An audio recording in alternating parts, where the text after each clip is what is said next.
Well, happy Friday. I'm meteorologist Justin Gehrts, and thank you for joining us for the 10 Weather Impact Show. Good to see you here, and hopefully you've had a chance to enjoy some of today's weather. We have another nice afternoon ahead of us. This weekend still looking okay. It is going to be cooler and maybe a little bit of drizzle in some spots early tomorrow, but for the most part, it's really not too bad for the end of April. Let's hop right to it. Live radar shows nothing happening locally just yet. However, there is the weather system that is coming in from the west that'll produce some spotty showers and a few thunderstorms, especially late this evening into early tonight. There could be a little bit before sunset. However, most of the activity is going to be waiting until after 8 o'clock. We're seeing a couple of little itty-bitty showers on the western edge of our area out toward I-75 at this point. However, again, a lot of things are going to be waiting until later on. Let's take a look at a loop over the past 3 hours, and you'll notice most of the activity in Ohio has been up in the Toledo area so far. But again, we are seeing a few little showers sprouting around I-75. The bulk of the rain, though, still back across eastern Illinois into Indiana. That's the part of the system that comes our way going into the evening hours that could produce a couple of thunderstorms here or there. Right now, though, we just have those little cotton ball clouds drifting on by. It's a nice looking afternoon, kind of a summer flavor, honestly, with those fair weather clouds and temperatures in the lower 80s. We have a lot of sunshine for the afternoon. Coming up this evening, a storm or two could be gusty. Severe weather threat is pretty low. We're in a level 1 out of 5 risk of a severe storm. The timing for us locally is such that the energy for storms is going to be really kind of going away. So, well, I said there could be 1 or 2 gusty storms. For the most part, these are going to be garden variety thunderstorms coming through for those who even get a rumble of thunder. The weekend is cooler, but still seasonable. Our normal high is in the upper 60s, so being around 70, very typical stuff. All right, here's your winds right now out of the southwest, staying around 15 miles an hour or so. We've had some gusts over 20 miles an hour, and that'll be the case going throughout the afternoon. A little breezy at times, but really not all that bad.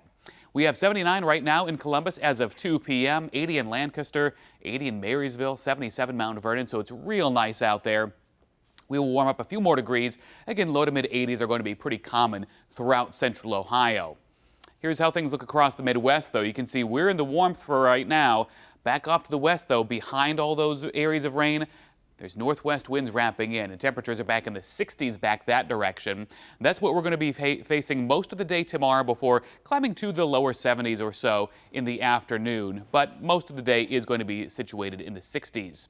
Here is that hour-by-hour forecast. As you can see, you see those little spots of green out toward our west here. Those will be rolling off toward the north and east, so really grazing our far western towns over the next couple of hours. It's not until closer toward 8 o'clock that it looks like the more organized activity starts to edge its way into our area. You'll see this is fairly scattered in nature. First part of the night, we see some of those oranges and reds indicating a few thunderstorms, but then as we go deeper into the night, we just don't have as much energy for that kind of activity, so it turns to general rain and maybe a rumble of thunder. We'll jump ahead toward tomorrow morning at 9 a.m. as there are still extensive clouds around, maybe some patches of drizzle. Hour by hour shows a bona fide shower or two working through yet through the midday hours. I think that's going to be pretty low likelihood, but I can't completely rule it out. Into the afternoon, the thicker clouds gradually push away and we'll see some breaks in those clouds develop. I would say mostly cloudy is an overall theme for tomorrow. Morning, first part of the afternoon looking pretty gray before we see some peaks of sunshine develop in the afternoon into the evening. We may see some additional clouds fill back in on Saturday night and then last into Sunday morning before we see additional sunshine return for Sunday afternoon. If those clouds hang on a little bit longer, then we'd be a little bit cooler. Upper level temperature pattern shows mild conditions for now, but there is going to be a weather system that comes in as we go toward the end of next week, and that'll knock back our temperatures some. So it does appear that late next week and then even into the first week of May here, there is a likelihood of below normal temperatures across the area. So the 80s that we've had around here recently on occasion, we can say goodbye to those for a while, except for maybe on Monday we'll edge up close to 80. But for the most part, get ready for cooler temperatures once again. All right, late day shower storm is a possibility. Better chances near and after sunset into the overnight hours. Tomorrow, mostly cloudy skies overall, some patchy drizzle early. 60 for the morning low, 70 in the afternoon. Partly cloudy on Sunday, 71. Back up to 80 on Monday. That's ahead of that weather system that produces our next opportunity for rain after tonight. Looks like mainly Monday night into Tuesday is our best chance of showers and maybe a thunderstorm. Could be a shower that grazes us on Wednesday as well. We'll see temperatures slowly slip back. 76 Tuesday, 72 Wednesday, then back down to 67 on Thursday. So a gradual decline coming up here as we see that cooler air wrap back in as we go toward the back half of next week. But really, overall, things are looking A-okay as far as how things are going to be shaping up for the afternoon. But again, tomorrow it is going to be cooler. Now, there are plenty of events going on this weekend. One of them, of course, the Cap City Half Marathon. And if you're looking to get out and enjoy our weather, it's just one more day until the Cap City Half Marathon. Today, the Cap City Expo is already underway and runs through 7 o'clock tonight at the View in downtown Columbus. Now, this is your stop for registration, last-minute gear, and of course the swag. This is a look at video from last year's event. The quarter and half marathons start at 8 tomorrow morning, followed by the 5K at 8:30. And it looks like the weather is going to be very cooperative for that as we have those temperatures in the 60s, the clouds, and maybe even a little bit of drizzle or mist at times. Of course, you can't have a marathon without some road closures. That's where 10 TV traffic anchor Brianna Albizu joins us with details. Well, tons of people are expected for this year's Cap City Marathon. Pretty exciting downtown. We're talking about 12,000 people, runners and walkers alike, even those supporting one another. That's going to be happening all around the downtown scene starting Saturday at 8 o'clock in the morning. 3 races associated with this one as well. And when it comes to just how big these road closures and this entire event is, just for some perspective, we're talking over here. We do have a road closure by OSU's campus by Lane Avenue, and then all the way south passing downtown over here by Green Lawn Avenue. Once again, just an idea of how big this entire thing will be. Here are some of the road closures you can expect out there. Of course, High Street will be impacted from Broad Street to Main Street. The main focus here, we also have parts of West Town Street, East Town Streets, and East Ridge Street, for example. Now, this is also by the Ohio State House as well as the Columbus Commons out there. I know I live downtown, so I will be staying put on Saturday. When it comes to these road closures, though, they'll be starting today at 5 o'clock and lasting until Saturday after everything is done at about 2 p.m. We also have rolling closures out there during the race, so keep that in mind. As for parking options, there are plenty available. It is downtown after all, but the best one's going to be that Columbus Commons area. That's where everything will be kicking off, especially it's on East Main Street, and it costs about $15. Back to you.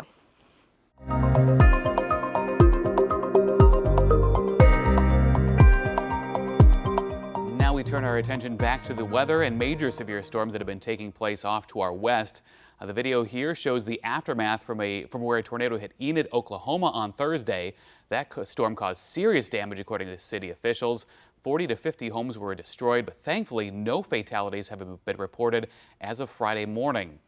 With more on the massive destruction from the extreme weather, Jason Allen is in hard-hit Enid, Oklahoma.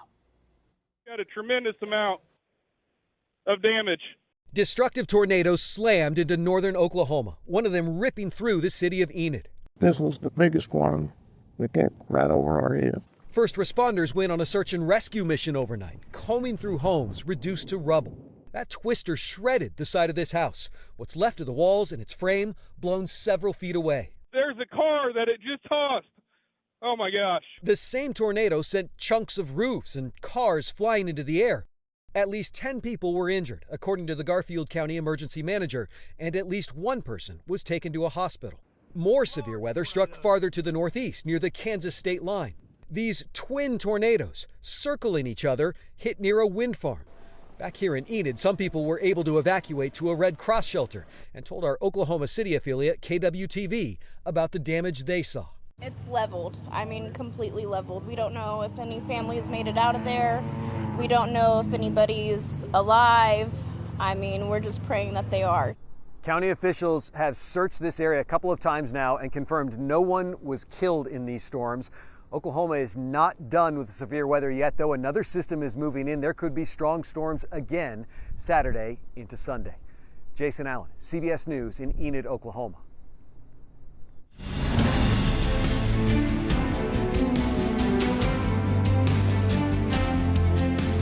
Go from the storms to the latest on what has turned into a major early fire season across parts of the U.S., with numerous blazes still burning this Friday. Video here is from Broward County, Florida, where a fast-moving grass fire is burning through the Florida Everglades, scorching thousands of acres in West Broward County. The fire was sparked Tuesday afternoon and quickly exploded to at least 5,000 acres. Crews say conditions remain dry with no significant rain expected anytime soon. Helicopters and air rescue teams are dropping water from above, while ground crews battle the fire from below. Officials say there is no threat to the community at this time. They note fires like this can be beneficial to the Everglades ecosystem, but smoke remains a concern for health reasons. The cause of the fire is still under investigation. Of course, that was just one fire, with thousands of acres in Georgia and Florida still currently being charred or still burning as wildfires continue to menace the southeast. Hundreds of people have been evacuated. Some not sure now whether their homes are still there. More than 50 have already been burned. CBS News senior national correspondent Mark Strassman is in the wildfire zone in Waynesville, Georgia. South Georgia's wildfires have lit up a landscape of loss in places such as Waynesville, Georgia. Homes, cars, lives in ruin. Lisa Grogg described what she lost. Everything we own, everything, which might not be a lot to some, but it meant a lot to us.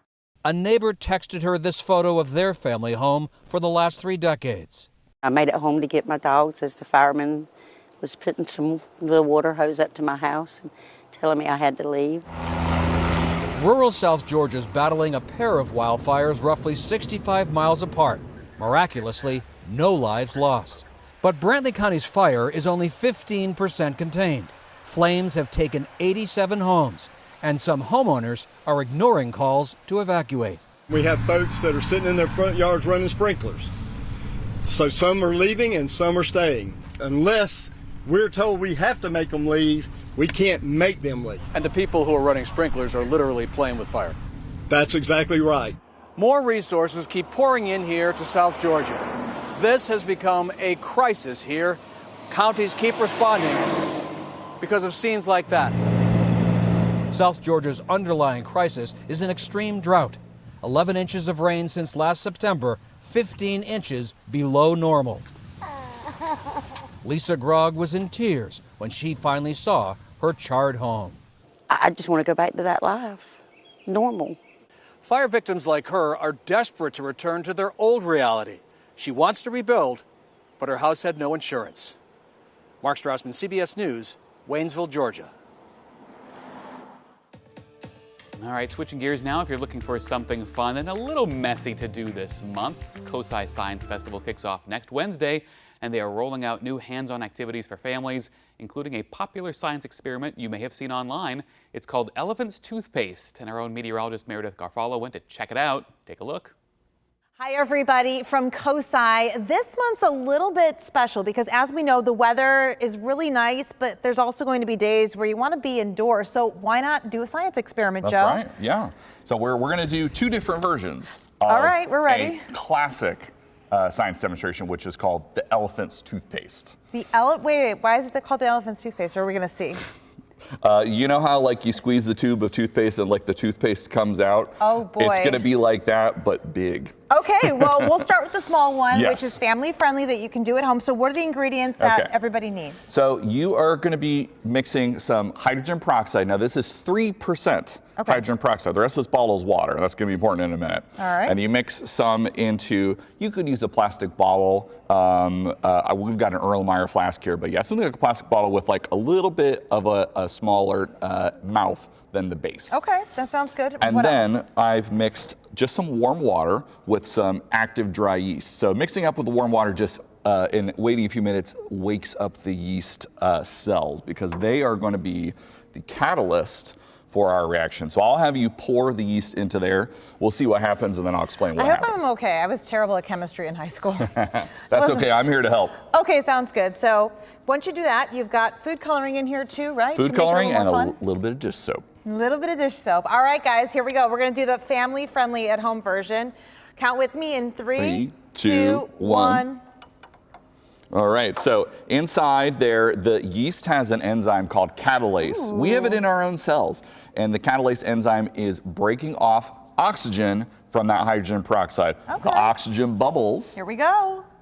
are being trapped in the soap and making this foamy geyser. Now that's going to be doing that pretty much for the rest of the time here.